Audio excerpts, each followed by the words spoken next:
नमस्ते दोस्तों, terror files 21 में आप सभी का बहुत बहुत स्वागत है। आज मैं आप सभी को एक बहुत ही ज़्यादा डरावनी कहानी सुनाने वाली हूँ जो कि सच्ची घटना पर आधारित है। आज की ये कहानी आपको सोचने पर मजबूर कर देगी कि क्या सच में इस तरीके के भूत भी होते हैं। तो बिना देरी किए बढ़ते हैं आज की कहानी की तरफ। लेकिन उससे पहले मेरे आप सबसे ये रिक्वेस्ट है कि अगर आपने अब तक इस चैनल को सब्सक्राइब नहीं किया है तो ज़रूर कर लें। दिनेश अपने दोस्त की शादी अटेंड करने के लिए उसके गांव जा रहा था। दिनेश और उसका दोस्त अमन दिल्ली के ही एक कंपनी में साथ काम किया करते थे। अमन का पूरा परिवार राजस्थान के एक छोटे से गांव में रहते थे, इसीलिए उसकी शादी से 3 दिन पहले ही दिनेश वहां जाने के लिए निकल गया।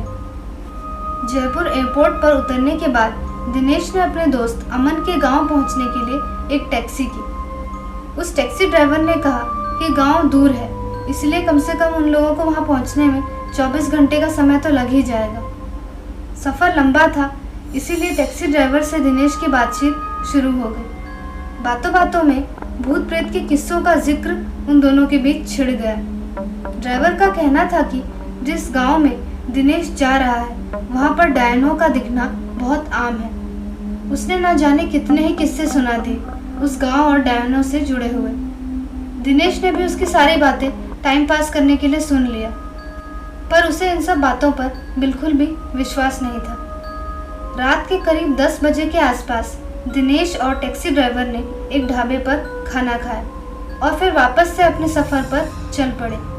पर अचानक ही उनकी गाड़ी बीच रास्ते में खराब हो गई, और वो भी ऐसी जगह जहाँ पर मदद मिलना नामुमकिन था। दिनेश को कुछ समझ नहीं आ रहा था कि अब क्या करना चाहिए। तभी ड्राइवर ने दिनेश से कहा, साहब 2-3 किलोमीटर के बाद एक और ढाबा आएगा, आप वहाँ पर पहुँच जाओ, मैं गाड़ी ठीक करवा कर वहाँ पर पहुँचता हूँ। दिनेश ने उसकी बात मान ली और पैदल चलने लगा। कुछ दूर चलने के बाद उसे ऐसा लगा जैसे कि उसके साथ साथ कोई चल रहा है। उसे बहुत तेज महक सी आने लगी। कुछ देर बाद उसे अपने सामने एक बहुत ही सुंदर लड़की दिखाई दी। उस लड़की को देखकर पहले तो दिनेश चौंक गया, फिर उस लड़की से पूछने लगा कि वो यहाँ इतनी रात में क्या कर रही है। उस लड़की ने कहा कि वो अक्सर इस रास्ते पर आती जाती है। उस लड़की ने यही सवाल दिनेश से भी पूछा, तो दिनेश ने उसे अपनी सारी बात बता दी कि कैसे उसकी गाड़ी खराब हुई और कैसे वो पैदल चलने के लिए मजबूर हुआ। इससे पहले कि दिनेश उससे कुछ और पूछ पाता, उसने बोला, आपके दोस्त की शादी तो कल है, आप कैसे वहाँ पर पहुँचोगे। उसका ये सवाल पूछकर दिनेश हैरान रह गया, क्योंकि उसने उस लड़की को अपने दोस्त की शादी के बारे में अब तक कुछ नहीं बताया था। वो एकदम चुप हो गया और गहरी सोच में डूब गया। तभी उस लड़की ने अपना नाम कविता बताया और फिर एक अजीब सा गाना गुनगुनाने लग गई। चलते चलते आगे उसे एक बड़ा सा घना पेड़ दिखाई दिया।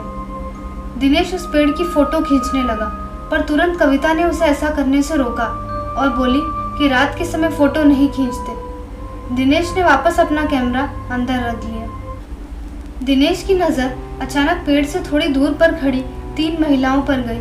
वो तीनों धीरे धीरे दिनेश के पास आने लगी। जैसे जैसे वो पास आती जा रही थी, उनका डरावना सा चेहरा एकदम साफ साफ नजर आते दिख रहा था। पर तुरंत कविता ने दिनेश को उन तीनों को इग्नोर करने को कहा और अपने साथ तेज तेज चलने को भी कहा। दिनेश ने तेज चलना तो क्या, भागना शुरू कर दिया था। थोड़ी देर बाद वो तीनों चुड़ैल गायब हो चुकी थी। दिनेश ने कविता से पूछा कि वो कौन थी। कविता ने कहा कि वो बुरी आत्माएं हैं और मैं आपको उनसे बचाने के लिए ही आपके साथ आई हूँ। कुछ दूर चलने के बाद कविता ने कहा, ढाबा आने वाला है और रास्ता भी काफ़ी सुरक्षित दिख रहा है, अब मुझे चलना चाहिए। दिनेश ने कहा, तुम आगे तक नहीं जाओगी। कविता ने कहा, मेरी मंजिल तो यही है, बस एक बात बोलना चाहूँगी कि हर आत्मा बुरी नहीं होती। उसकी बात सुनकर दिनेश समझ गया कि कविता एक भली आत्मा थी जो उसे बुरी शक्तियों से बचाने के लिए उसके साथ साथ आई थी। दोस्तों, अगर आपको आज की कहानी पसंद आई हो तो वीडियो को लाइक करना ना भूलें और साथ में चैनल को सब्सक्राइब भी कर दें। धन्यवाद।